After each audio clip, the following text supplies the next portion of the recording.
Tudo bem, gatonas e gatões? Hoje eu queria explicar um pouquinho a respeito da função do pai, né? Onde é que estava o pai dentro da dinâmica familiar, onde há uma mãe narcisista? Por que esse pai teve ou não teve as atitudes que ele teve ou não teve? Vamos entender melhor o que acontece com o pai dentro dessa dinâmica familiar. Deixa eu tomar uma aguinha. Bom, eu acho que pode ser extremamente confuso, doloroso, você perceber que às vezes você está lidando não só com uma mãe narcisista, mas também tem toda uma falta de apoio aí do pai. Ou às vezes não é nem falta de apoio, às vezes ele apoia sim, só que ele apoia a mãe, e isso deixa a filha, né, ou o filho, a criança, se sentindo desamparado e não entendendo. Putz, cara, por que meu pai não me protegeu? Então, vamos entender melhor como é que esse pai, dentro da dinâmica familiar onde há uma mãe narcisista. Em primeiro lugar, vamos entender que ninguém que tem autoestima e um eu formado e forte fica num relacionamento com qualquer narcisista a longo prazo, tá? Por quê? Porque a característica principal da narcisista é um medo extremo de abandono. E nesse medo extremo de que ela vai ser abandonada, ela tem todas essas formas tóxicas, manipuladoras, abusivas, de desempoderar pessoas que estão perto delas, para que ela consiga convencer essas pessoas de que sem ela, eles não poderiam existir. Dessa forma, a narcisista consegue, manipulando aqueles à sua volta, manter essas pessoas por perto de suprimento narcísico, e assim ela não é abandonada. Em outras palavras, o que eu acabei de falar é que a única forma que uma narcisista sabe se relacionar com outra pessoa é fazendo com que essa pessoa exista menos, né, para que ela possa existir. Sendo assim, ninguém que tem uma autoestima boa, um eu formado, aguenta uma dinâmica dessas. Porque quando você está num momento bom, quando você se respeita, quando você é o centro da sua existência, você se banca emocionalmente, você é psicologicamente autônoma, você tem limites muito bem definidos. E limites quer dizer a diferença entre as suas necessidades e suas responsabilidades e as necessidades dos outros e as responsabilidades dos outros. Então, quando a gente tem isso muito bem estabelecido e a gente conhece uma pessoa abusiva, uma narcisista, um sociopata, alguém que tem borderline, automaticamente a pessoa com o transtorno de personalidade não tem limites. Ela não entende o outro como um outro, e sim como uma extensão de si. Então, esses limites são invadidos constantemente. Aí, se você tem a questão dos limites bem estabelecidos, você não vai ficar na relação, porque você entende que a outra pessoa não respeita você. Então, entendam que para alguém ficar com uma narcisista a longo prazo, a pessoa tem que ter as suas sequelas, né? Então, se o seu pai estava lá e não pôde defendê-la, e se isso causa uma tristeza ou raiva, entenda que para ele ter um relacionamento com a sua mãe, ele não tinha um eu formado. Ele não tem a personalidade forte. E quando eu digo personalidade forte, não estou falando de você ter opiniões fortes e sair atacando as pessoas. Eu estou falando de você saber quem você é e você conseguir se proteger. Né? Proteger o seu direito a tomar suas próprias decisões, proteger o seu direito a identificar e satisfazer suas próprias necessidades, e proteger o seu direito de não assumir responsabilidade alheia. Né? Então, essa é a primeira coisa que a gente tem que entender. O pai que estava lá não conseguia realmente peitar a narcisista, porque ele só estava com ela por ter sequelas, para começar. Tendo entendido isso, esse pai ainda pode se encaixar em 3 categorias. Pode ser que ele foi um pai facilitador. E aí essa descrição que eu acabei de dar, ele não tem o eu forte o suficiente para peitar a mãe.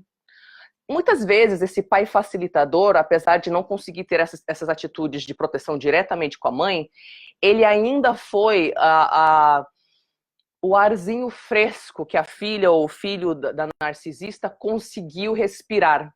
Porque às vezes ele não falava as coisas na frente da mãe, mas quando ela ia embora, esse pai facilitador realmente confirmava para a filha ou para o filho, olha, você não é louca, sua mãe tem problema mesmo, tá?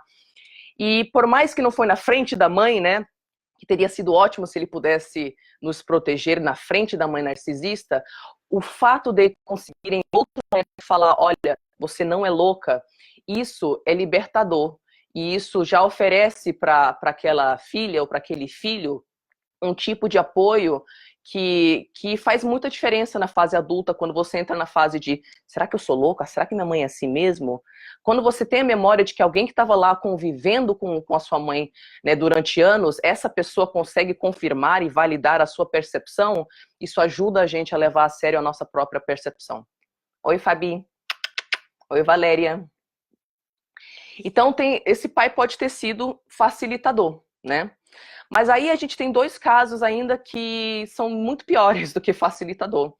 Pode ser que o seu pai também era narcisista, viu? Porque as pessoas com as quais a narcisista vai se envolver são pessoas sem autoestima, né? Às vezes submissas, que são no caso dos facilitadores, mas ela também consegue conviver com um outro narcisista. E aí, filha, e aí você deve ter memórias aterrorizantes mesmo dos abusos dentro de casa. Porque daí os dois se unem. E pior do que o narcisista, e eu sei que algumas de vocês se encaixam nesse terceiro caso, às vezes o seu pai não era o facilitador, ele não era o narcisista, às vezes ele era sociopata mesmo. Tá? Aí você tem as piores histórias de todas para contar. Porque o sociopata não tem um pingo de intenção de proteger quem quer que seja, e ele só sabe usar as outras pessoas e não tem um pingo de empatia. Então, dependendo da dinâmica que ocorreu aí, uma mãe narcisista e um pai facilitador, ou uma mãe narcisista e um pai narcisista, ou então uma mãe narcisista e um pai sociopata, você pode ter algumas histórias mais ou menos extremas. E aí vocês devem, por essa descrição, já começar a entender, né, onde que o seu pai se encaixava. E aí isso nos leva para o segundo ponto do vídeo de hoje, que é importante. Quando você começa a passar pelo luto da sua mãe em vida, porque entenda que para a gente se libertar da mãe narcisista é obrigatório a criação de distância psíquica. E você cria distância psíquica deixando a sua mãe morrer. E você deixa ela morrer de que forma? Você deixa de projetar em cima dela a imagem de uma boa mãe que você acha que ela deve cumprir. E você abre mão de ter a mãe que a sociedade prometeu. Você abre mão de ter alguém que te ama, que consegue ouvir suas conquistas, que está presente para você. Você abre mão. Então, você abre mão de ter uma mãe. E isso é um processo doloroso, é um processo que já envolve algumas etapas em si, porque se você não vai mais esperar certas coisas dessa pessoa e aquela pessoa morre para você, então você tem que substituir aquilo com outra coisa. Então tem um processo onde você para de esperar amor da sua mãe e naquela situação onde você costumava esperar amor da sua mãe, você passa a se dar amor e descobrir que você tem a capacidade de se dar amor. Naquele momento que você esperava aprovação, você entende que você não pode mais, né? Você passa pelo luto, deixa morrer, e você aprende a se dar essa aprovação. E aí, beleza, aí você já está passando por esse processo com a sua mãe, né? E aí você descobre que, ao passar pelo luto da mãe, se distanciar psiquicamente dela, e muitas vezes, até na maioria dos casos, fisicamente também, você descobre que você vai passar pelo luto do pai. Porque às vezes ele está tão fragilizado, ou ele é tão abusivo, que você percebe que junto com as expectativas que você tinha de uma boa mãe, você também tem que abrir mão das expectativas de ter um bom pai. E aí, são dois lutos, né? E aí, às vezes você descobre que não é só o luto da mãe e não é só o luto do pai. Conforme você vai se fortalecendo, fortalecendo o seu eu, sabendo quem você é, o que você quer da vida, você percebe que você vai ter que passar pelo luto dos seus irmãos também. E às vezes é o irmão, é a irmã. Às vezes tem irmãos lá que estão entre os dois mundos. Tem alguém lá que você vê, putz, ele consegue se salvar, mas o seu irmão ou a sua irmã não está no ponto ainda de abrir mão de sua codependência com a mãe e com a família tóxica. Então você não tem escolha senão deixar cada um viver a sua própria jornada de superação e também passar por um luto do seu irmão, da sua irmã, né? E aí você percebe que às vezes não é só o luto da mãe e do pai e dos irmãos, às vezes vão as tias, os tios, os primos, os avós, as avós, e você se sente órfão, órfão no mundo. Então, é normal que isso doa. É normal que demore um tempo, tá? Um luto, dizem que demora em média 2 anos. É normal que você se sinta sem chão, sem mundo, sem teto, sem parede, e sua casa cai.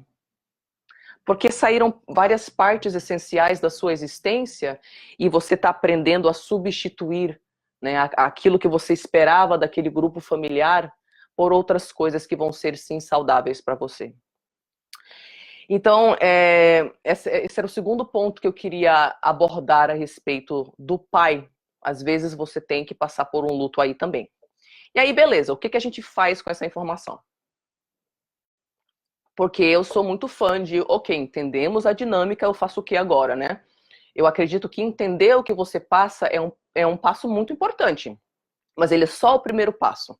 Se você não consegue ressignificar, ou seja, ver a mesma situação, porém com outros olhos e poder gerar outras atitudes, tanto faz. Você vai fazer 10 milhões de anos de terapia, você vai entender as suas sequelas e você não vai conseguir agir diferentemente, né? Então aqui eu vou dar 2 ferramentas muito simplesinhas que vão ajudá-las a enxergar de forma mais realista essa questão do pai facilitador ou narcisista ou sociopata e também vão ajudar nesse processo de cura, né, de superação. Eu passo essas ferramentas de uma forma mais complexa, mais profunda no workshop Entre no Seu Poder, porque aí a gente tem todo um módulo focado em luto, né? Então a gente fala sobre o passo a passo do que é esse luto, o que você pode esperar e tal. Mas aqui eu gostaria de compartilhar algumas coisas que possam ser úteis para vocês, né? Que não estão fazendo o workshop. E a primeira coisa que eu sugiro que você faça é ter consciência sobre o que você está passando por luto. Então, para ter essa consciência, você pega aqui uma ferramenta para você. Você pega uma folha de papel, tá bom? Você se isola num canto aí, longe da mãe, longe do pai, longe dos filhos, longe... Pega um cachorro ou um gato, se eles não forem atrapalhar. As minhas gatinhas ficam por perto quando eu estou trabalhando. Acende uma vela, acende um incenso, enfim, cria um ambiente seguro. E nessa folha de papel, escreva livremente tudo que você esperava ter recebido do seu pai e que você não recebeu. Talvez você consiga colocar tudo na lista num momento, em 10 minutos. Talvez você tenha que voltar para essa folha várias vezes ao longo da semana. Isso vai fazer com que você tenha real clareza sobre o que aconteceu, o que não aconteceu e por que ficaram as sequelas. Porque as sequelas ficam quando você tem uma necessidade existencial sua que não é preenchida. Então, ao entender exatamente quais eram as suas necessidades, o que você precisava que ele tivesse feito na sua infância que ele não fez? O que você precisava que ele tivesse feito na sua adolescência que ele não fez? Na fase adulta que ele não fez? O que você precisava que ele tivesse feito naqueles pontos catastróficos, traumáticos, pontuais, né? Que aconteceram na história da sua família, e toda família onde há a mãe narcisista tem uns acontecimentos terrivelmente melodramáticos. O que ele precisava ter feito naqueles momentos onde estava ocorrendo a triangulação entre os seus irmãos e a sua mãe estava jogando uma irmã contra a outra e ele vendo e ele não fez? O que ele precisava ter feito naquele momento onde você entrou na adolescência e foi chamada de puta, vagabunda, inútil, lixo, isso, aquilo, foi rotineiramente massacrada, que ele não fez? O que você precisava que ele tivesse feito, né? Então escreva aqui tudo que ele não fez. E permita-se chorar. Perceba quais são as emoções que surgem para você, se é fúria, se é ressentimento, se é solidão, se é tristeza, Tristeza. Por quê? Por que que ele não pôde me defender? Agora vocês sabem por quê, né? Se é meu Deus do céu, resignação? Isso é palavra, gente? Se resignar? Se é decepção, o que que é? Tem a percepção do seu luto. Beleza, esse é um momento da ferramenta, né? Mas tem um outro momento também. E esse outro momento eu vou descrevê-lo porque ele é muito mais importante do que a gente possa imaginar. Eu sempre falo que a mente traumatizada, ela fica presa num ciclo de pensamento negativo. E tanto que no workshop Entre no Seu Poder, o primeiro módulo, a primeira coisa que a gente aprende são ferramentas para você não se permitir falar lixo para si mesma. A nível consciente e inconsciente, a gente vive falando coisas tipo, eu não tenho direito de existir, eu não tenho direito de ter voz, eu não posso tomar decisões saudáveis para mim porque vai desagradar os outros. Então, assim, nessa reprogramação, nessa ressignificação das coisas negativas, é necessário, a gente descobre o seguinte, é necessário que a gente faça um esforço inicial, que às vezes é um esforço astronômico, eu não vou mentir, eu chegava a ficar com enxaqueca nas primeiras semanas que eu fiz esse esforço, porque a minha cabeça era tão hostil, era o lugar mais hostil que eu conhecia, então para buscar pensamentos positivos era muito difícil, exigia muito esforço. Mas a gente tem que fazer esse esforço, tá? Porque grande parte da sua cura vai vir do ato de proativamente buscar a gratidão, buscar as coisas positivas, onde o seu cérebro já decidiu que só tem escuridão. Então, uma segunda parte desse processo aqui, para você conseguir processar aquilo que você passou com seu pai, em algum momento, é você fazer uma outra lista, tá? E aí essa lista pode ou não ser compatível com seu pai, porque se ele foi sociopata, às vezes você não tem muita coisa para colocar nessa lista. Mas o ponto dessa lista é você escrever o que ele fez. O que ele foi capaz de fazer por você? Que fez diferença? Quais foram os momentos pontuais que ele se manifestou? O que ele deu para você? Que apesar de não ser aquela coisa perfeita que a sociedade te promete num pai, ele deu do jeito dele. Quando você força o cérebro, que já decidiu que só tinha escuridão numa situação, a começar a achar pontinhos minúsculos de luz, ele começa a achar. E aí você começa a perceber o seguinte: não só teve toda aquela raiva, aquele ressentimento, a tristeza, a solidão, você descobre que nada é preto e branco. E de repente você também tem gratidão pelo pouquinho de nada que ele te deu. Porque esse pouquinho de nada te salvou. Te deu uma força que não teria vindo de nenhum outro lugar, sabe? Às vezes você percebe que você consegue até lembrar mais instâncias de gratidão do que você imagina. E aí acontece uma coisa interessante no cérebro. Quando você começa a forçar o cérebro a achar as coisas que geram gratidão, ele começa a fazer isso automaticamente, porque eu sempre falo, o cérebro é como um músculo qualquer. Se você fortalece um comportamento, aquilo começa a ficar automatizado, ele é preguiçoso, ele vai fazer o que é mais fácil, né? Então, quando você começa a buscar a gratidão no seu presente momento, você vai começar a ver soluções que você não via. Você vai pensar nas mesmas situações difíceis e vai começar a vir ideia, caramba, por que eu não faço aquilo? É verdade, gente, você dá pra fazer aquilo! Ou você começa a lembrar de recursos que você não tinha. Gente, eu achava que não tinha nenhum recurso para conseguir resolver esse problema, mas eu acabei de lembrar de X, acabei de lembrar de Y. E assim, esses recursos vêm não de uma forma espontânea, brotou do céu. Não, você tem que buscar. Eles começam a vir porque você encara o esforço difícil no início de buscar a luz onde você achava que não tinha. Então essa é a segunda parte da ferramenta aqui para vocês, buscar o que teve. E se não foi seu pai, quem que estava lá? Foi uma tia? Foi um professor da escola? Quem que era? Era o guardinha do shopping com quem você falava e ele dizia alguma coisa importante para você? Quem preencheu essa função de pai em alguns momentos, né? Então é isso, meus amores. Deixa eu ver aqui se tem alguma pergunta.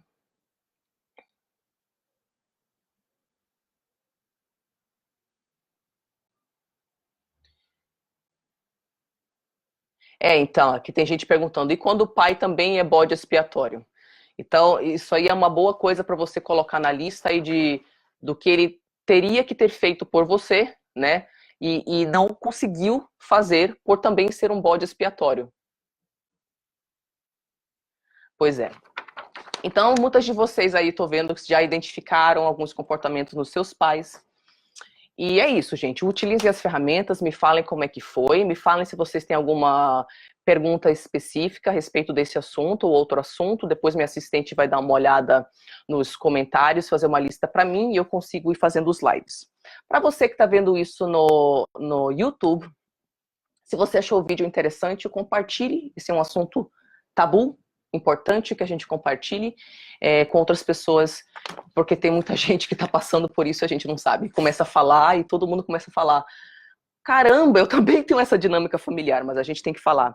Dê um like no vídeo se você curtiu, se inscreva no canal ou se inscreva na minha lista de e-mail, por onde eu compartilho algumas informações exclusivas.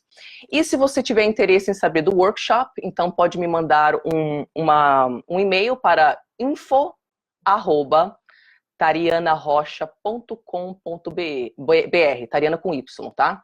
info@tarianarocha.com.br, porque eu tô com 2 turmas abertas, mas tem gente entrando em contato já querendo começar antes do ano. Eu ia começar uma outra turma só ano que vem, mas se tiver gente interessada o suficiente, a gente começa mais uma turma, tá bom?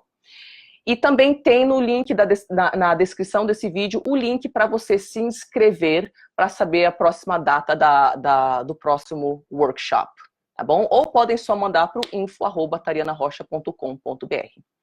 Um beijinho para vocês.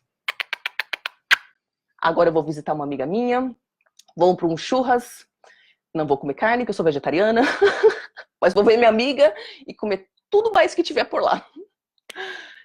Bom final de semana para vocês. Até o próximo vídeo.